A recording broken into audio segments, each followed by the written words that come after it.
All right, good evening, ghouls and ghoulettes. It's your old fiend Crystal with the Twin Ports Horror Society. This evening we're joined by Meg Hafdahl and Kelly Florence. Meg and Kelly are authors, podcasters, horror enthusiasts and scholars, and lovers of all things creepy, except maybe birds, right, Meg? Wow, you've done your research. Yeah. So welcome and thank you for joining me today. Thank you for having us. Yeah, this cold morning. So, so why don't we get started by telling me a little bit about when you first knew you loved horror. Well, I know when I was little, I always loved scary things. I know I write about it in one of our books that my dad got me Night of the Living Dead on VHS when I was 6. And that probably wasn't appropriate, but it was actually perfectly appropriate because he knew it was in me and I had to have horror. I remember saying, you know, we celebrate Christmas and that's real, and we celebrate Valentine's Day and that's real. Why can't Halloween be real? Why can't we really have monsters? Aww. So that kind of sums up the kind of kid I was. And I was very similar. I just was I gravitated toward the horror section at Blockbuster. I wanted to read anything about horror. I loved it all. And so we didn't know each other when we were kids, but we would have been friends then too. But yeah. I feel like everyone that has sort of like this love for horror has a story like that of being a kid. Like mine was going to my neighbor's house. She was like 4 years older than me, and I was in the 2nd grade. I went with her to her grandma's, and Jaws was on, and I was mesmerized. I was horrified to the point where I had her go to the bathroom with me because I thought Jaws was like I was terrified, but that like sparked this love of horror for me too. So I feel like, you know, when it's in you from a young age, like Christopher Pike, I remember those. Oh yeah. Stein, like the old school ones. Yep. That's great. That's awesome. Let's see here. So what are the first horror movies you guys can remember? You just said Night of the Living Dead, which is classic, one of my earliest ones too. How about you, Meg?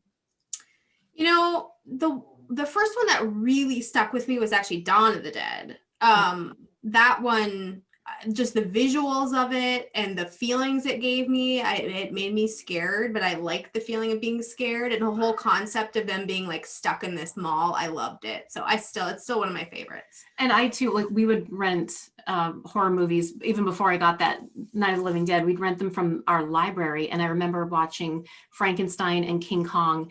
And it was the monsters were the empathetic characters. And I'm like, it blew my mind that like supposedly this bad guy, I feel sorry for him. So I think that sort of like lent itself to us looking into horror in a different way. And that's what we do in our books too. But we've always had that in us. Yeah, and that's so true. Like when I've read, you know, you had referred to Frankenstein in one of your interviews, and I totally felt the same way too, where it's like, oh, this is, you know, this big gentle, you know, and then he's just misunderstood. He's just misunderstood. Yeah. Aren't we all? Right? Yes. Well, that's awesome. Okay, so I read about this, but I think it's fascinating because I have similar stories. But tell me how the two of you met. Because you didn't grow up together, you didn't know each other until thing happened. We were in different states and at many years in different countries. We didn't know each other. We met. Meg was working in a gift shop. I walked in just to browse, and I was wearing in Duluth, and I was wearing my X-Files t-shirt, and she just said, "Hey, I like your shirt." And that's an invitation for me to be like, "You want to talk about the X-Files?" And I did. We right away just clicked, and we had so much in common, and the rest is history. That was almost 21 years ago. Yeah, that's amazing. And then at that point, were you both living in town here? No, I lived up on the range. I lived in Cherry, kind of by Hibbing. Yeah, I know where Cherry is. Yeah. And Meg lived in Duluth. And then we both ended up going to college in Duluth. I went to grad school across the bridge in Superior. And then I live in Duluth now, but Meg lives in Rochester. So yeah.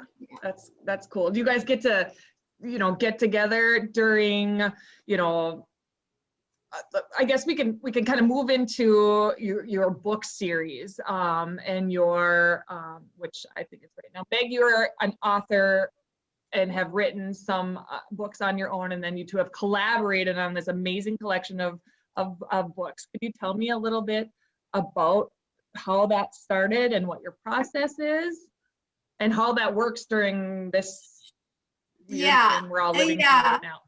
Well, yeah. So I write fiction, and then we got together and started a podcast, and then that kind of rolled it out into this writing nonfiction together. And the process has kind of changed over the years. I mean, we haven't been doing it that long, but we've kind of, figured out what works for us. And certainly during COVID times, like FaceTime is a really important tool. This is one of the first times we've been able to be together. So, we kind of split things up often when we're writing, but what else do you want to say? Yeah. And that's what I was going to ask you, because like reading the Science of Stephen King, I really enjoy how you start on, like, each chapter kind of refers to a book, and then you delve into, like, I learned so much, like, with the facts that you throw in, like the first chapter with Carrie and menstruation and all these things that I learned, and it just goes on from there. And so, like, how do you break that down on, like, how did you come up with that concept, and how do you go about doing your research and finding your people to interview? I mean, it's fascinating. It's a ton of great information, and it's great. I'd love to hear more about that. Yeah. So when we noticed that when we were talking about horror movies on the podcast, we always wanted to learn more and do more research and find out, like, these different angles about things, like I mentioned. And so then when we started the book series through this angle of science, we discovered that it's not always what you think. And we didn't want to be so on the nose. You think, okay, insomnia, we'll just talk about sleep. Well, that concept brings you down all these paths and tunnels and places you didn't know you were going to end up. And so you think you're going to be writing about one thing, and you discover 20 other things along the way. And so I know you kind of, I'm sorry, go ahead. No, I was going to say, and through that research, it just compounds. Yeah. Right. Yeah. And I noticed that, like, just little facts about, how much sleep do people need? And, like, and then you always end up circling back to, like, Stephen King and, and this example of that book that you wrote, and, right, and how it all kind of ties together with, it's great. Yeah. Mm-hmm. So this is a side question. Oh, I'm sorry. Go ahead. Oh, I was just gonna say it's so much fun because, there's stuff we know, like, things that we have a background in, but then there's so many things that we learn doing this. And then we get to tell each other things that we learned. And so we're impressing each other with stuff we found in research and stuff. So it's such a fun project to do with somebody who's your friend, And it's nice because we're making it approachable, because we're learning it and processing it. And then we're going to teach the readers. And so that way it's fun, and we get to geek out about all these things. And I love how you take it a step further with not only doing the research, that you guys do on your own, but then bringing in experts on a certain topic and then incorporating them in your storytelling too. That's just super cool. It's very thorough, very, very cool. Yeah. Okay. So let's circle back to your podcast. So the name of your podcast is Horror Rewind, correct? Yeah. Horror Rewind, and 30-minute episodes or so about deconstructing horror movies, which is fascinating. So can you tell me a little bit more about that? Yeah, we started it as a way. We were already talking about horror movies all the time, and we're like, we should really do this on the podcast and revisit specifically the movies from our childhood to see how we remembered them, and did they live up through this modern lens of 2020 or 2021. And then it evolved into talking about newer horror movies and new books and TV shows. And so it expanded because there's so much horror to talk about. There's so much.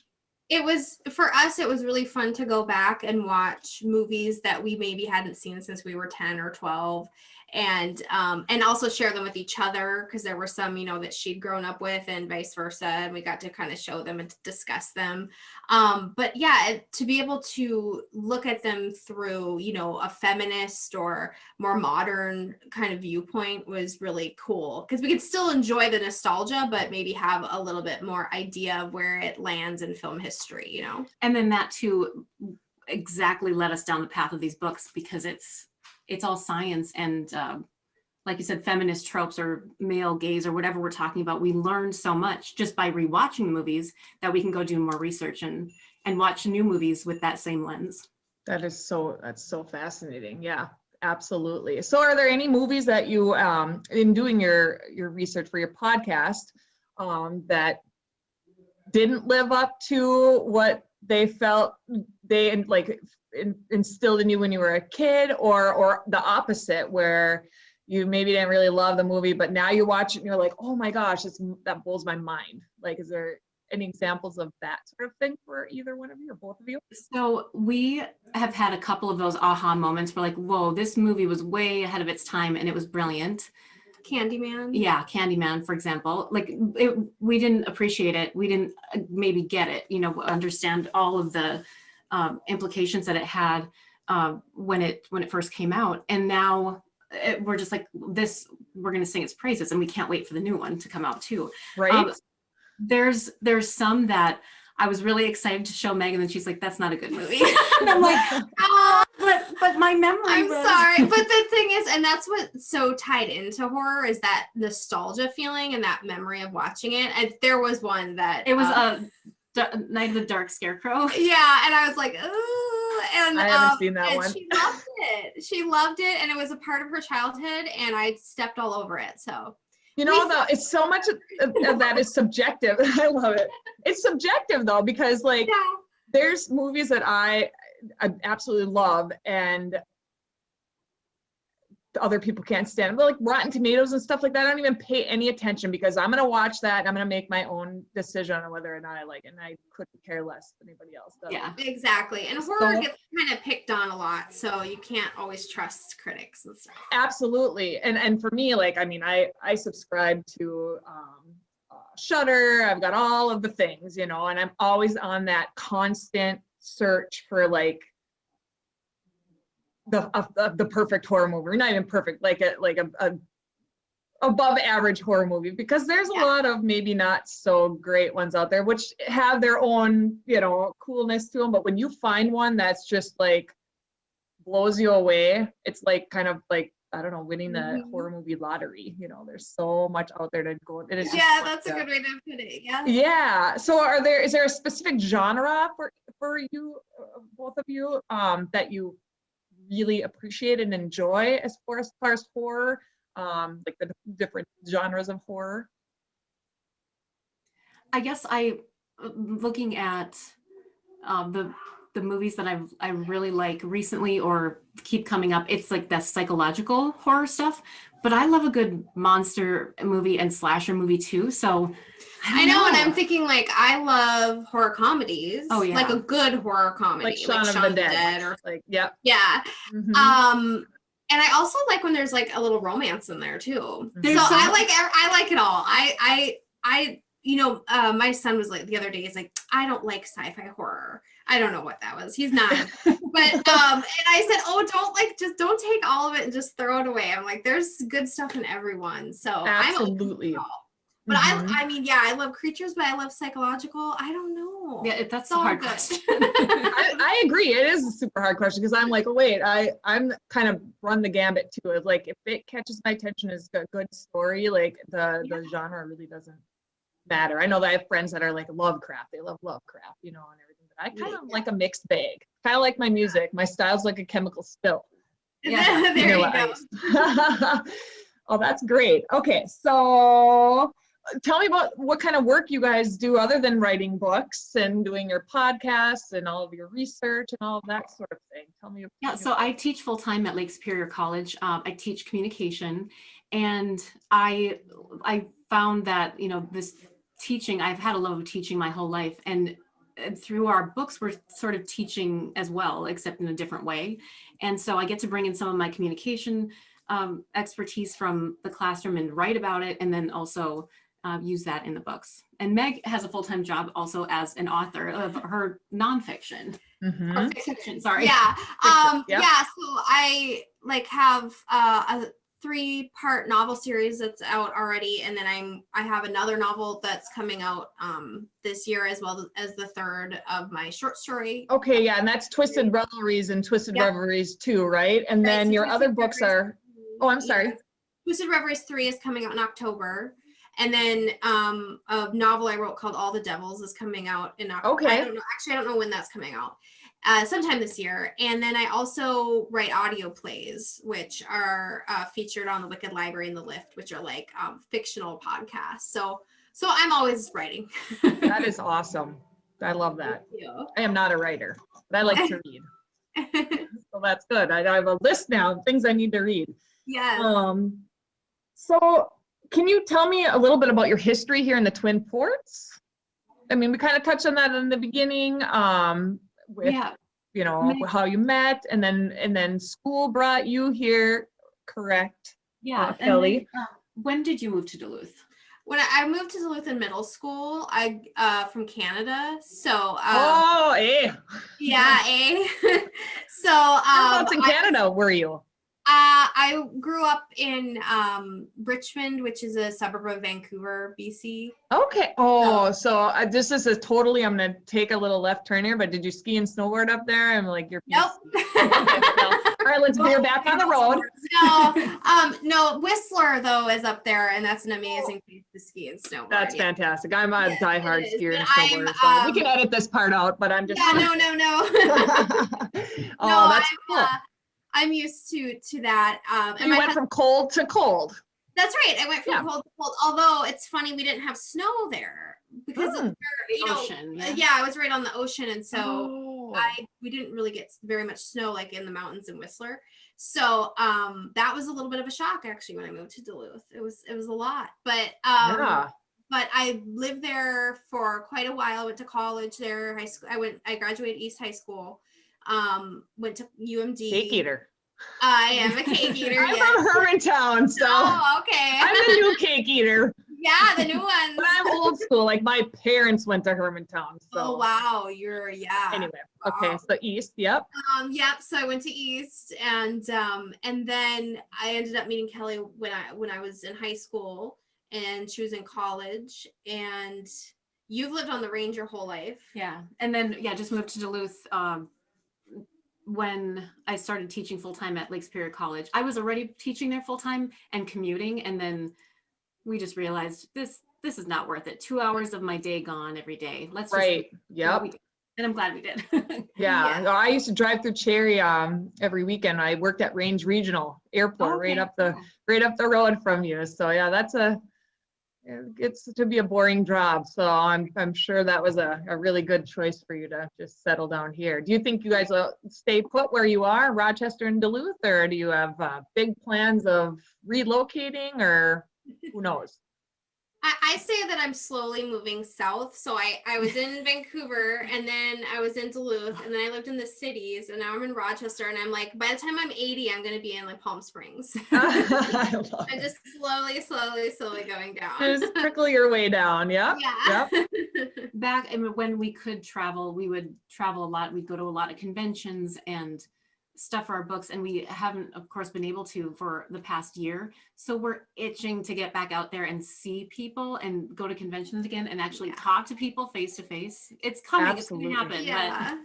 Yeah. We miss The it. after times, I cannot wait for that.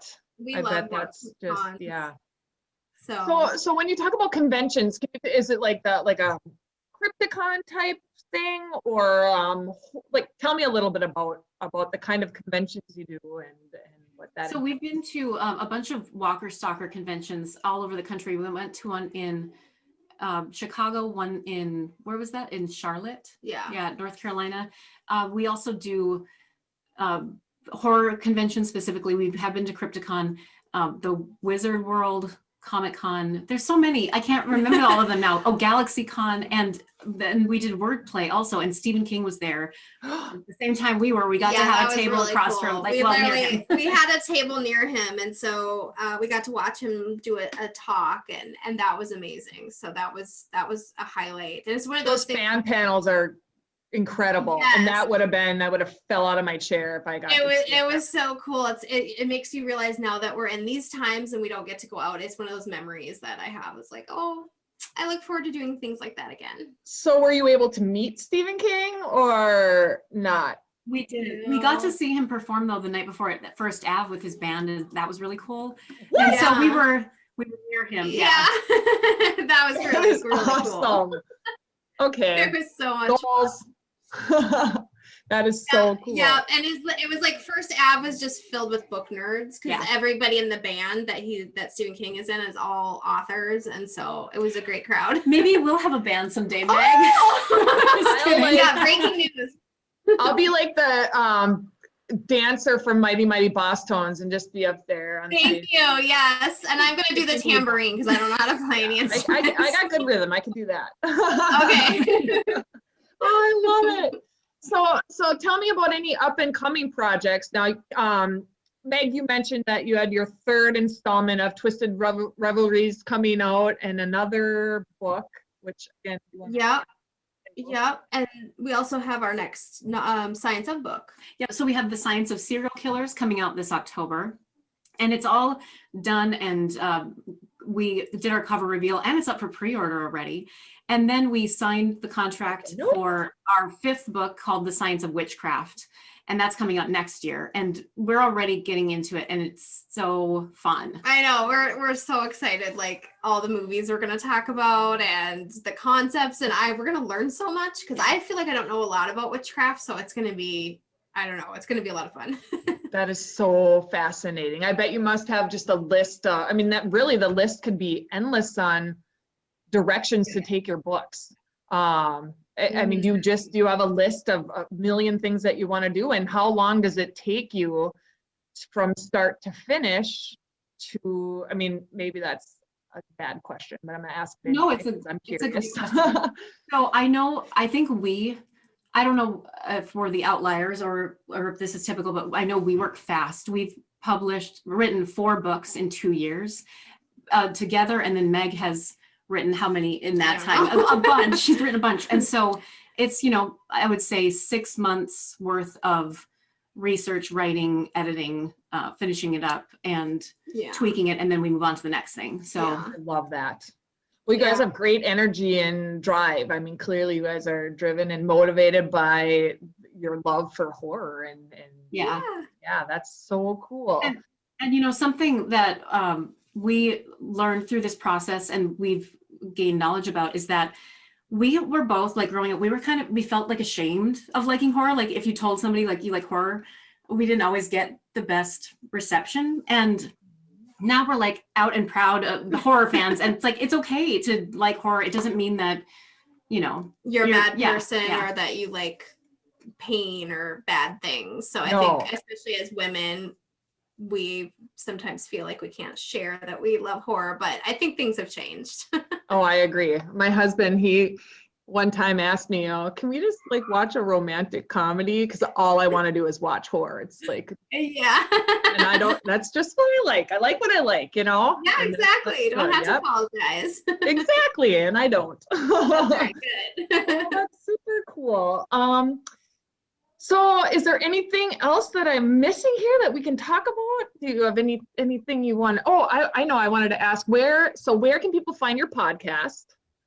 We're available wherever you listen to your podcasts. Perfect. And our books are everywhere you can buy books. We're in Barnes & Noble. You can get us at Target, Amazon, your local bookstore. Audible. So, that's where I listen to my copy. And we're also happy, especially if you're in the Duluth area and it's safe, happy to get signed books to you, anybody who's watching, so that we can maybe safely meet at a distance or mail them to you or whatever. That's awesome. That is so awesome. And do you guys have a website or anything like that you can point people in the direction to? So they can go to horrorrewind.com. And also if they're interested in my fiction, they can go to meghafdahl.com and also just search me on Amazon and that kind of thing. And we're on all the social media, so. Yeah. Well, So good. it's not hard to find us. Well, we'll put some links in the comments below here so people can find you Awesome. easily. And it's been so great talking to you. I can't wait till the after time so we can get together and meet in Yay. person. Yes, that'd be so fun. That'd be great. Oh. Thank you, Crystal. Thank you guys so much. It was great meeting you, Meg and Kelly, and you guys take care and stay warm. I think we're supposed to have a warm up, so I know, fingers Good. crossed. yes, fingers crossed. Very cool. All right, well, thank you guys so much. Take care, and we'll catch you on the flip side. Yep, we'll see you in the horror section. Yeah. Bye.